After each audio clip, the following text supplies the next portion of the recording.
my God, information overload, like this traffic in front of me.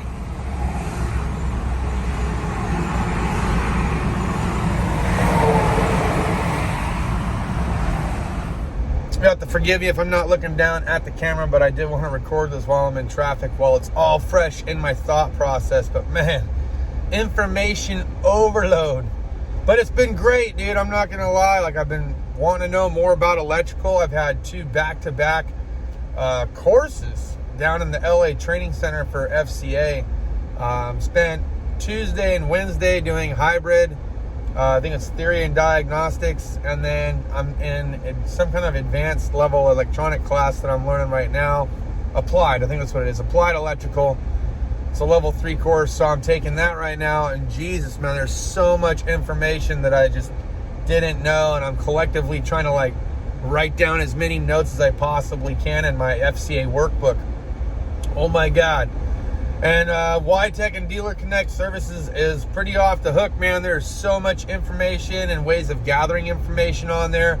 It really puts these other ones to shame. But of course it would, right? Because it's manufacturer specific, so there's going to be more detailed information. You got 2D pictures, 3D pictures, connector views, pinout locations. It shows you where it is on the harness. It shows you from like a skeletal view of the actual car itself. It shows you where all the splice connectors are in different color orientations. And oh my God, right? Oh my God. So I started to learn a lot of different stuff. Some of the stuff that I was learning today, one of the big takeaways for me was how important voltage drop testing is prior to continuity testing. So I started learning a little bit more about voltage drop testing and why it was important.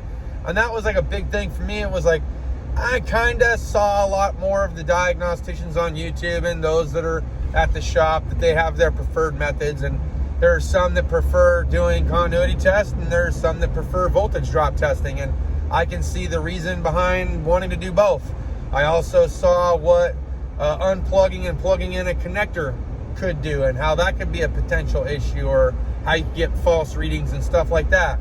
I learned out how flowcharts can lead you down the wrong path, and chasing the wrong DTC could lead you down the wrong path, and trial and elimination of just breaking down the entire system and what the secondary systems that could be affected as a result. So it shows you other affected systems within that DTC category by bringing down the chart. And you got so many different menu options to choose from. It's crazy.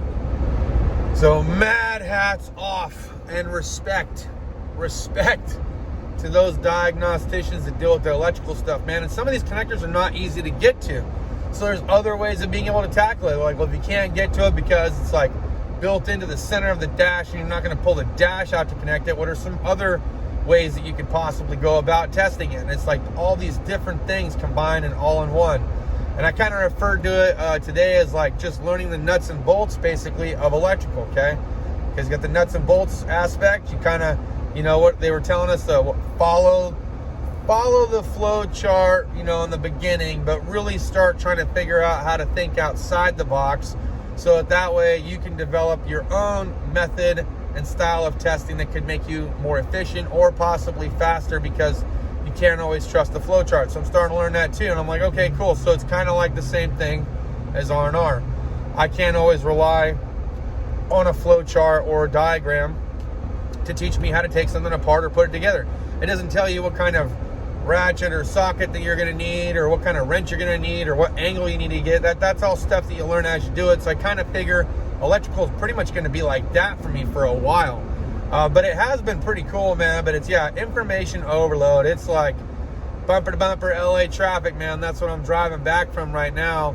I'm just really excited to be able to learn some of this newer information, especially when it comes to the hybrid and the EV vehicles. You know what I'm saying? Like, that was the biggest thing for me. I kind of reiterated that being one of the things that I know is going to be the future, and why I wanted to learn it so bad was I didn't feel like I was going to learn that in an independent shop so much as I would a dealership, because they have these training centers that you can go to where they teach you theory and operation, and they show you all the ins and outs, and they break it down for you. So it's really kind of cool. I mean, it's not all broken down Barney style where, you know, anyone with a crown can figure it out, but you know, anyone that's got their wits about them, that has been in the industry for a little bit, that knows how to find certain pieces of information, you can most certainly benefit from a lot of the courses that they send you to. So it's definitely well worth it. Definitely well worth it. I am kind of looking forward to the weekend, though. I'm not gonna lie, man. I'm ready for almost a mental break. But I got one more day of electrical training. All right, so and then we'll see what happens. I got a VSO course, I think, coming up at the end of October that I'm waitlisted for. Curious to see what levels that moves me into as a result. Am I gonna officially be level 2 across the board?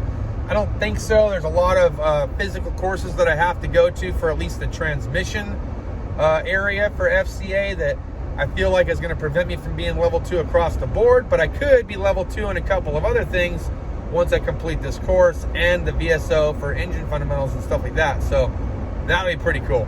Just understand I'm going through some shit, but I'm taking you guys along with me and sharing what I can when I can. So thanks for hanging out with me. I appreciate you. Smash a thumbs up, and I'll see you guys next video. Cheers and deuces.